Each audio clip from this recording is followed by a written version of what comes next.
Hey,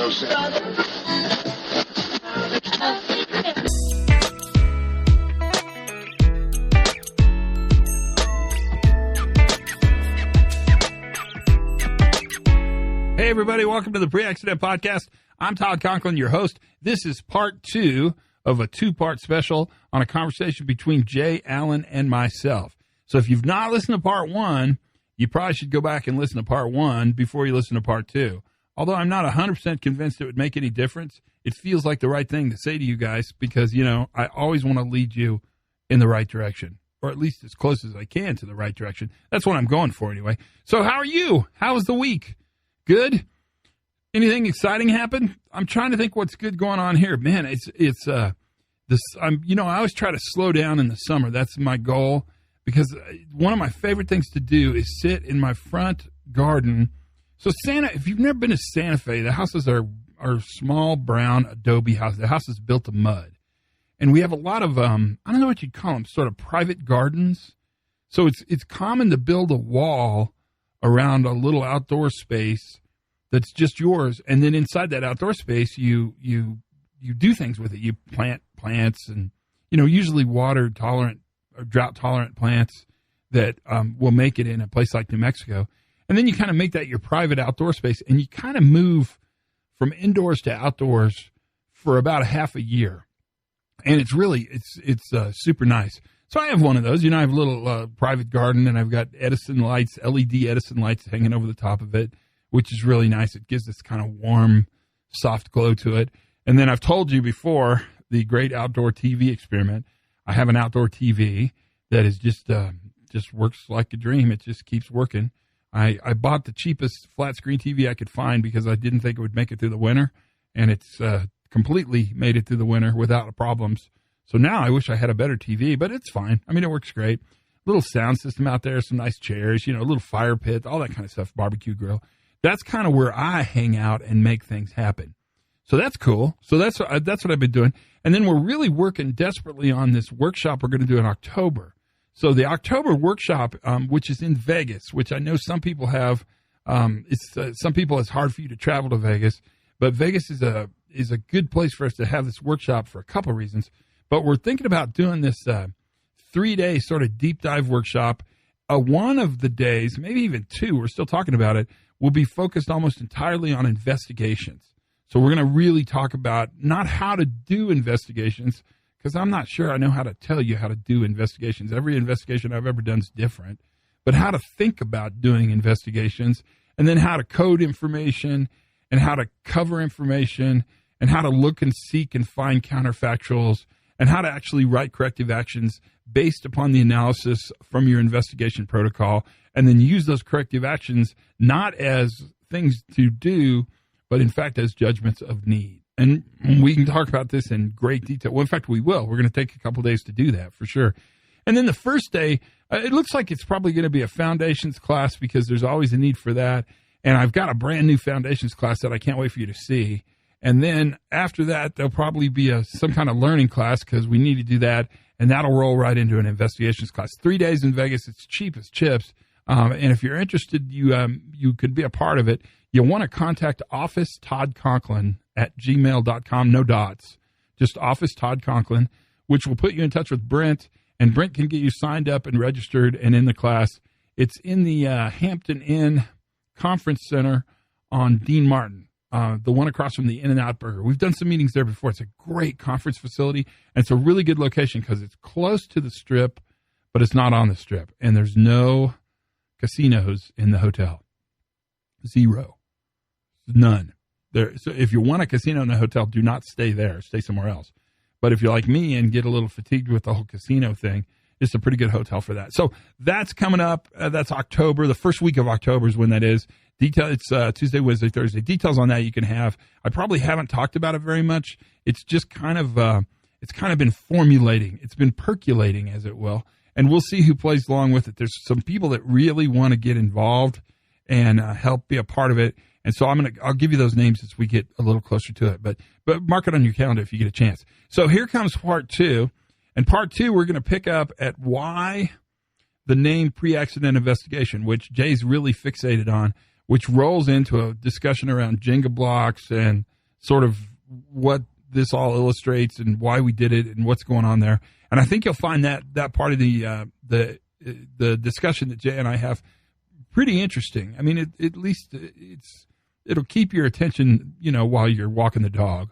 And really, that's kind of the goal I go for anyway. So let's get into that interview and see what comes out of that and see what you think about what we talk about. So without any further monkeying around, here's Jay and Todd, part 2 of our discussion of the history of human performance safety differently thinking from Todd Conklin's point of view. So then now you're going forward. So now we go forward. Now the pre-accident investigation. Now, did you choose that name? What was well, let me rephrase that. You chose that name for what reason? What was the purpose behind it? What clicked in your brain that that's what you wanted to do? I thought it had good, it was attractive. The name was attractive. And I thought it would bring in more traditional safety thinkers and be kind of unoffensive and easy for them to grab a hold of. Because even the most traditional, hardcore, behavioral-based safety person can get behind the idea of a pre-accident investigation. And it was built around the idea of sort of this idea of pre-mortems, which we kind of do in the Department of Energy, especially around like high explosives and stuff. Before you did a big, expensive experiment that you couldn't do many times, you would do a pre-mortem on it. And you'd say, okay, what are all the ways this could fail? And then you would actually dig into those. And that was a technique we were really comfortable with in the DOE. And so I kind of went with that name because I thought it would be attractive. Well, then right now, it is a very attractive name, and nobody knew how well this name was going to stick, which this is the fun part. So now we start going a few years down the road, and we're not going to get to better questions yet, because before better questions occurs, you're still teaching and you're still going out to different organizations. But all of a sudden, the idea for the pre-accident investigation podcast occurs. And I look at that because if you go back to your first episode, you're pretty much saying that you were coerced into doing it. And it's not something you really wanted to do. But now we're talking 4 or 5 years later almost now, and you're still doing it. Yeah, at least 5 years. Mm-hmm. Yeah, so that all started with so the book was really getting popular, which again was kind of weird for me. And a friend of mine, my friend Jeff Segler, he said, you ought to, and he's kind of a new media guy. I mean, that's what he is a new media dude. He says, you need a YouTube channel. And I said, well, I don't want to do a YouTube channel because I don't look that good without a shirt. You don't have to be naked in YouTube. And I said, well, who's going to be on YouTube if you have clothes on? I mean, that's a waste. And he said, well, if you don't do a YouTube channel, you ought to do a podcast. And then he said to me, and you'll appreciate this, Jay, he said, you were in radio a really long time. A podcast will be really simple for you, and you ought to try it. And so I thought, well, I mean, maybe it'd be kind of fun. And what attracted me to the podcast was the fact that I got to buy a bunch of equipment, a bunch of sound equipment, which I don't know why that was attractive to me, but it was really attractive to me. So I ordered the dream microphone that I always wanted, just in case you're wondering. It's a SM7B. Nice. That's a dreamy. I think that's a great microphone. It is. And then I ordered a little mixer, and I looked up on the internet how to do a podcast, and I was blown away. I mean, I was really surprised how easy it was to actually do. I don't mean easy to do, but how easy it was to get your podcast up and out to the world. And so I started the podcast, and I never imagined, I don't know, like I thought maybe 50 people would listen. And I didn't imagine that it would be a thing. I mean, you're being too kind. It's a juggernaut. You have thousands of listeners every day that download your podcast. Yeah, I know. It's weird. And the funny thing is that I started with the interviews, and the first interview I did was Martha Costa, who's amazing. Actually, it's funny, I met with her today. And then I got like Tom Krause on there, and it's funny because at first it was hard to get people on, but then when it got popular, then it was really easy to get people on. And now it's kind of now you have to be really selective because lots of people want to get on and sell stuff, and you don't necessarily want to be somebody's advertising thing. So that was really interesting. And what's funny is it started out with just the interviews, and I was going to do one a week because you learn in radio that consistency matters. And I knew nothing about podcasting except that I thought somewhere between 20 and 30 minutes was long enough, and that if I was consistent, I could probably get people to listen twice. And if I could get them to listen twice, I might be able to get them to listen 3 times. And so I started doing the podcast, and then Tanya Lagarmo, who was the human performance person really early for Chevron, I mean, like maybe the first person in Chevron to start thinking about human performance, she said, why don't you do operational excellence or safety moments? Because we really have a need for those. And so I thought, well, that'd be really easy. So I could do 2 dumps a week. I could do a safety moment, and I could do an interview, and that's probably sustainable. And so that's kind of how the podcast started. Do you still feel the same way that you did when you first started as you do now about it, or has there been change on how you look at it? That's a good question. So it's still really fun, and it still doesn't feel like a lot of work. So that's good. I mean, that means I'll continue to do it, because if it's fun to do and it's not a lot of work, I'll do it. It's also pretty easy to get people on, so that makes it a little easier. And I like it. I feel like it's something I'll continue to do for a while, as long as it has value. I do think it's interesting in that a lot of people listen to it. And so I think it is it's doing exactly what I wanted it to do, which is really build a sense of community among the safety professionals and reliability professionals, really, who are thinking these new ideas.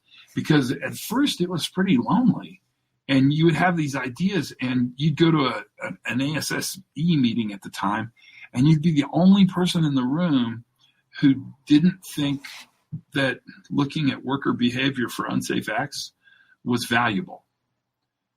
And so you needed a place to go where you thought, oh God, there are other people that are thinking the same thing I'm thinking, and we need to build community with those people. And it's been pretty helpful.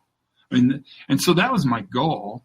And at first I sold advertisements, kinda. I mean, not really. But I had an advertiser or two at first, because it was a way to buy the equipment, because I just never imagined this would be a thing to invest in. So I thought, well, if I have to buy this microphone, which costs, I don't know, what does one of these cost? $300 or something? Mm-hmm. Yeah. We'll go on the light end. Yes, absolutely. No, then I need to sell an ad. And then somebody told me, I don't know, I was out someplace and they said, take those ads off. That's stupid. And I thought, well, I don't really need to. I mean, I already paid for the $300 microphone. I might as well just take the ads off. So I just took the ads off. And in a way, Jay, that's been really interesting, because that gives you a certain amount of freedom too, because I don't really have to make anybody happy. And some podcasts really make people angry. Like there's a guy in Australia who hates me, but I think that's kind of fun. Well, you have to also understand, for what you tell people, you're not the most loved individual because of the concepts that you're bringing up. So know that. Well, and they're controversial. They're less controversial now than they were 15 years ago. They're even kind of less controversial now than they were 5 years ago. Oh, absolutely. Now, let me ask you just a strange question, and we're going to get to better questions here in a moment. But if you were to retire tomorrow, do you feel that you would continue with the podcast? Yeah, probably. Does it bring you that much joy? Yeah, it's pretty fun. I like it. It's really fun when you get to talk to people. I mean, it's fun. You must like doing it, don't you? I love doing it. I've committed so much time to this, and of course the radio station, which that you're on, we re-air your podcast like it's a standard show. Oh, that's good. I think that's good, and more the merrier, man. I'm amazed at how much good stuff people have to say. Like almost every time I've talked to a person, I try to just have a conversation. Like I don't do pre-questions, and I don't call them and rehearse stuff. No. I basically just I connect with them and then I hit record. I try to hit record immediately so that even when we just start talking, we're recording. And then I just try to have the conversation. I never want to talk about what we're going to talk about beforehand, because then we will have had the whole conversation in preparation to have the conversation. And the second time's not as good. And I'm kind of amazed at just how much, there's just been a ton of really interesting stuff. And I've learned a ton from what people have to say.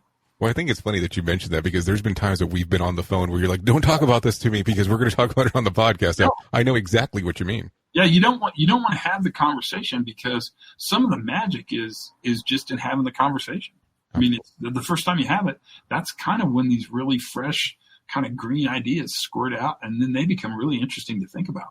Absolutely. So right now, let's go into 2016, and it's July right now. So you decide that it's going to be the release of Pre-Accident Investigation, Better Questions. Better Questions, yeah. So what are you thinking between 2012 into 2016 that you see the need for better questions? I start to realize that human error is not very interesting.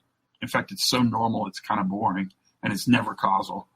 And I start to realize that the most important group that changes in this new view of safety differently, is not the workforce, the guys at the coalface, they kind of know all this stuff. It's leadership. And then I start to realize, really organically, I mean, I think I knew this all along, but I never saw it anywhere, and I never really studied it academically. I start to realize that the power in facilitating change is not in the answers. The power in facilitating change is in the questions. And that if I can get leaders to ask better questions, then the rest of it, the answer part, is really, really, really simple. And so I start to put my emphasis on how leaders ask questions. Maybe a better question is this, or a better statement is this: what leaders ask when they ask those questions. And now I'm at a point, I mean, this is back when that book is written, when I'm relatively convinced that the response that leadership has to failure is everything.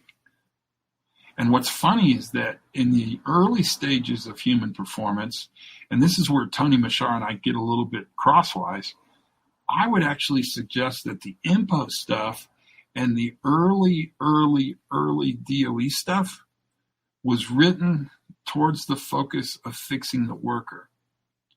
What I started to realize is that what we want to actually put our focus is on actually changing the way leaders lead for resilience. And that's when Better Questions becomes really an important part of it.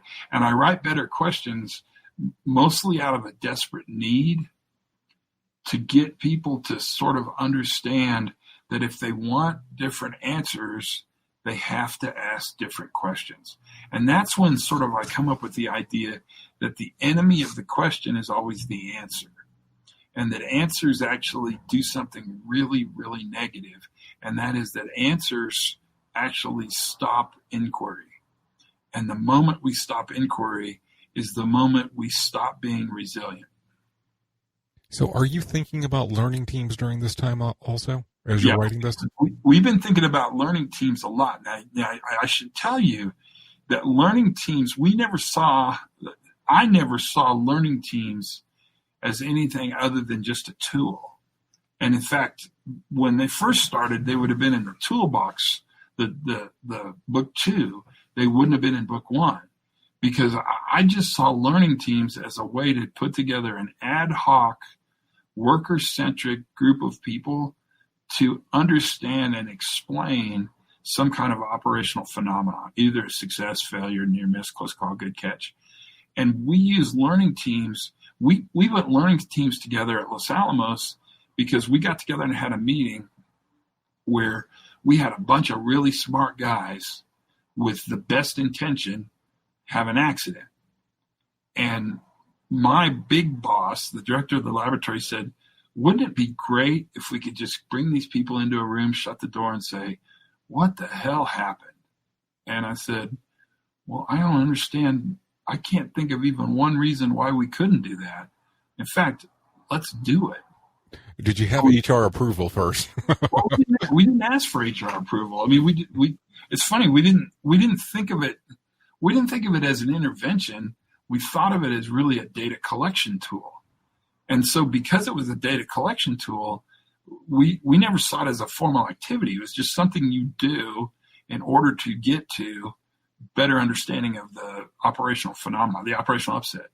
And so we never saw it as we never contacted legal. We never contacted HR. It was just something we did. And we started doing them. And of course, I mean, the story kind of writes itself. The guys loved it. I mean, they loved it. And because they loved it, we got really good data. And the next time we had something happen, the boss said, "You can do that again." So we did it again. And then the next time we did it again. And then I needed to train somebody else so they could facilitate doing it. So, because I wasn't enough. And then pretty soon we decided we didn't really need facilitators. We just kind of needed to go. And then pretty soon they just took off. And what's weird, and this is kind of a good thing, but what's weird is they no longer were exclusively the property of safety. That all of a sudden operations was doing all these learning teams, get the workers together, shut the door, ask them what happened, right? And so now, where once we had a pretty good understanding that we were doing, we did 19 learning teams in a year. But the following year, we don't know how. We probably did 600 learning teams, but we really never knew how many learning teams we did because they just sort of organically took off. It really wasn't until Bob Edwards got really involved in his first learning team, and they had an event at his facility, and I was there with General Electric helping them sort of run human performance. And he sort of took it and he kind of made it kind of a thing. And once it became a thing, then it became then HR got involved, then legal got involved, then it became kind of a bigger deal. And I remember cautioning Bob. I kept telling Bob, learning teams aren't.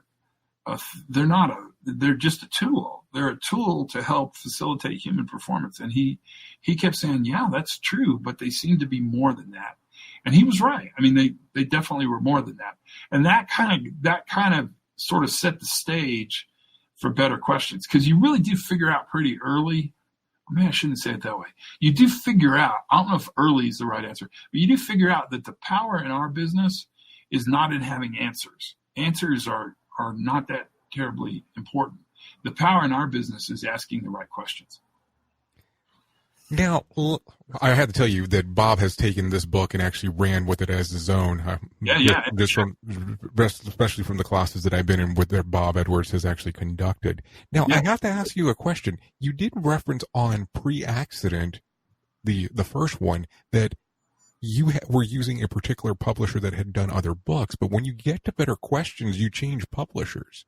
Was there I didn't change publishers. Ashgate went out of business. Okay, well, or got sold or something. I mean, so CPC picked it up. I think that's who published the second book, and that was a problem because now Guy Loft, who took care of Decker, who took care of Hallnagel, he was like the guy that sort of hugged us and made us feel good and sort of took care of us. He got moved out. I don't think he went with the new company. And so now we're in a company that barely gives a crap if an author lives or dies, because they're a big academic publishing house, and so they do a lot. And I had a lot of problems with CPC. One, because they really had a difficult time with version control of the document. In fact, the version that got published was not the final edited version. It was kind of the penultimate. It was either the second to the last version or the third to the last version, and they were doing all their editing and layout work internationally. So they weren't doing it in the United States or in Europe. They were doing it, I believe it was done in India. So it was really difficult. That book kind of bugs me because there's a ton of errors in it that. I don't think I corrected all of them because I never correct all the errors, but a lot of the really significant errors were pulled from that, but the wrong version got published. So that was kind of a drag. But I think they've redone it. So I don't know. The one thing you should know, Jay, is you never go back and read books you write. Well, I don't know. You've recently read them. I've been reading them all. It's super boring when you read them on Audible. Well, let me ask you a question, because when it comes to the Jenga setup, I was always under the impression that you had watched The Big Short and it got you excited. And then apparently I'm wrong, because of how far back this goes. Oh, yeah, no, I think The Big Short watched me is what I think happened. It seems that way for sure. So we started using this. So this is going to introduce a guy named Roger Cruz, who's great. I love Roger. I haven't talked to him in a long time, but Roger. So we used Jenga in the early human performance classes, but we used it as a team building exercise where we used Jenga and we used skewers like you'd use for barbecuing, those pokey skewers, and we would have people do exercises where they had to remove the Jengas, and it was kind of a fun little team building thing we did. But out of that, we started actually thinking about Jenga not as a team building exercise, but really as kind of it's not really a model, but sort of as a representation of complexity. And once we realized Jenga represents complexity, then when we would do an exercise where we would identify all the conditions that were present in order to make a failure be successful, then I started pulling Jenga to kind of build this sort of visual metaphor of what a complex system looks like when it's really, really brittle, when it's really fragile. And so we ran that Jenga exercise really early. Roger and I did it. Shane always had Jenga, but Shane kind of used them differently. He used them kind of as a game. We started using Jenga to really represent complexity.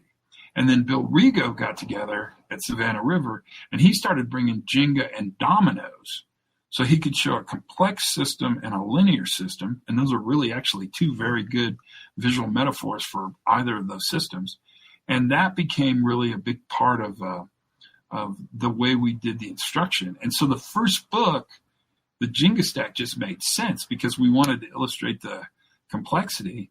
And gosh, we've been doing Jenga a really, really, really long time. And other consultants and stuff had picked up on it pretty quickly, and it got a lot of legs, but kind of nobody was doing it they weren't doing it at all like we were doing it at first. But again, we didn't really think anybody else would ever look at this stuff. I needed a way to take a room full of physicists, PhD physicists, and illustrate to them the difference between the Newtonian classic scientific understanding of the universe and the more holistic, complex, adaptive understanding of the universe. And the Jenga stack really carried a lot of water easily, and it was a great and really powerful way to kind of end the class, because you'd pull the last Jenga and knock the stack down, and then you'd ask this question, like a room full of MIT PhD engineers, you'd ask them, is this last Jenga the root cause? And they'd all say, no, it's a collective sort of failure. This is a complex failure. And we'd actually show the complexity through the Jengas. Hey, everybody. So what'd you think? So you want to know how the sausage is made? Well, I think this is going to actually be a 3-part episode because there's still 27 minutes left and we're done. We're out of time. And if I hold true to the half-hour thing, I got to hold true to the half-hour thing. So everything I said at the beginning of the last episode and the first part of this episode is a lie, because we're going to go to a surprise third part to this story, because I think the third part, I was going to just cut it out, but actually I think it's kind of interesting because he asked some really interesting questions about, well, for instance, giving stuff away for free. So hold on. Next week will be part 3, and we'll get to the conclusion of this. I promise. I really do promise we'll get there. I think you'll find it interesting, so just be patient with me. Learn something new every single day. Have as much fun as you possibly can. And for goodness sakes, you guys, be safe.